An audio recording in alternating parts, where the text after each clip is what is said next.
Okay, welcome back to the fish room, and I've laid out some medias here for you to see the different types and, more importantly, the order that they should be in any filter system.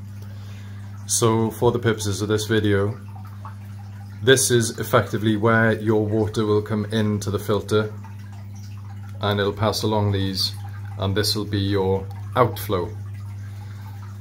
You certainly don't need as many types of media as I've got laid out here in one filter, but as long as you've got something of a fairly coarse grade, either sponge or something like this Alpha Grog, as long as you've got something with a fairly coarse grade as the first thing that the water comes into contact with, it'll make sure that it traps all the large particles that are in the tank system.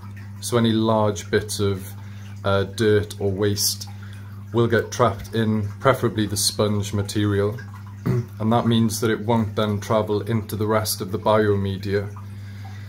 If waste does get into the rest of the biomedia, it can actually clog up the biomedia and prevent the bacteria from breaking down any more waste, which will obviously cause you ammonia and nitrite spikes.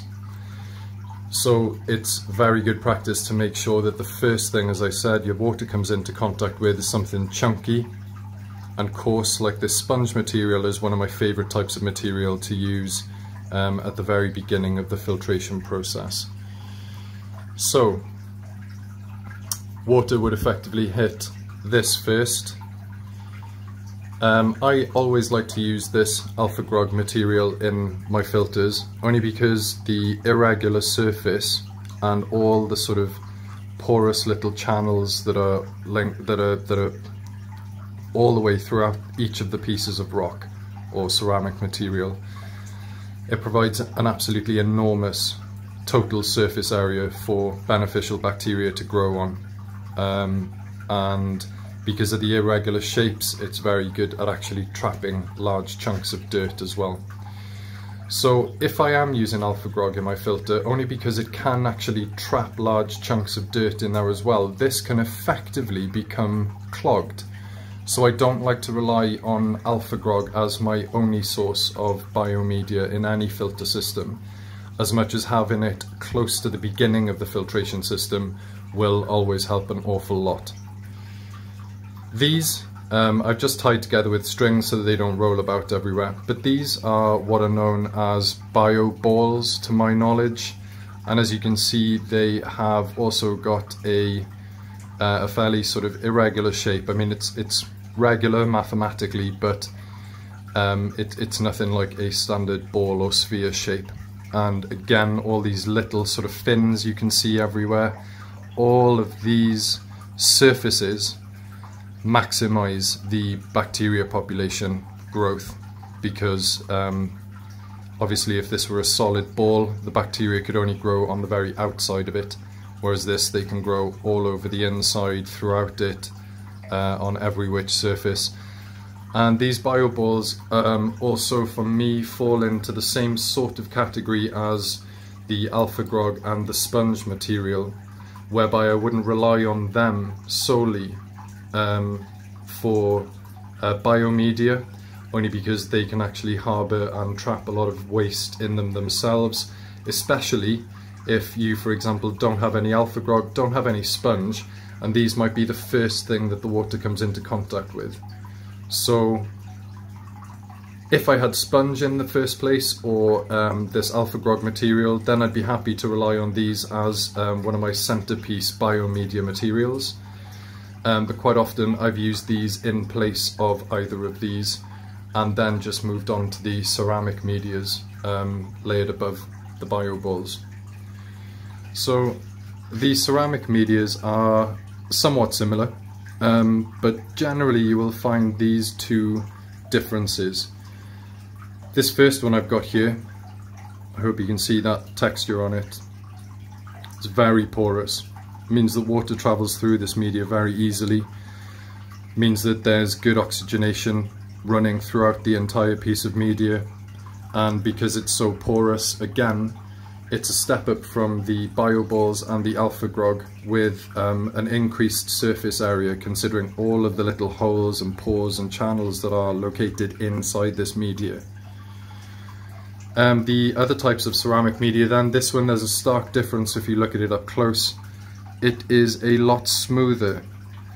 That's not to say that under a microscope it would look perfectly smooth by a long shot. It's still a very rough texture, but generally it's not as porous as this previous stuff, and for that reason I would generally tend to opt for the more porous types of medias. As I said, it's all about increasing the surface area that the bacteria has to grow on, so anything with a greater surface area in total is always going to be a winner in my books. These small squares, these are a fairly generic type of media, again a ceramic, and they're just pressed into the shape of, I don't know what they're similar to throat lozenge kind of shapes. Again, very porous, so more akin to this type of material, but just in a different shape. And the advantage to having small ceramic medias like that is that as the water flow passes from left to right in this filter system, the medias actually get finer and finer and finer as we go along. So if you imagine having a bucket full of this stuff and then a bucket full of this stuff is going to be a lot more closely compacted and bound together, meaning that as the water travels down, only the very finest particles are going to be able to pass through layers and layers of small ceramic media. And then we finally come to the last step in the filtration process, if your filter will take it. This is just floss material of sorts. It's very, very fine, and this is actually just pillow stuffing that I've taken out of an old pillow. It's very, very fine, plasticky material, so it doesn't degrade in water. And I use that as the very last thing that the water passes through in my filter systems, only because that then acts like what we call a polishing pad. So the coarse sponge will obviously trap the very large particles. The slightly smaller particles will pass through, maybe get trapped by these types of biomedias, and then only the minutest of waste particles will pass through these stages of media, until we're left with a very, very sort of powdery texture waste material, which can generally only be taken out by something equally as fine. So this kind of floss material is then perfect for that. So as I said, you don't need to use all of these types of media in your filters, but using at least 3 of them is a good idea. So I would use one of these first 3 as the first point of contact for the water in the filter system, and that will be to trap your large debris. Then I would use at least one of these ceramic types of media, which will ensure a good development of bacteria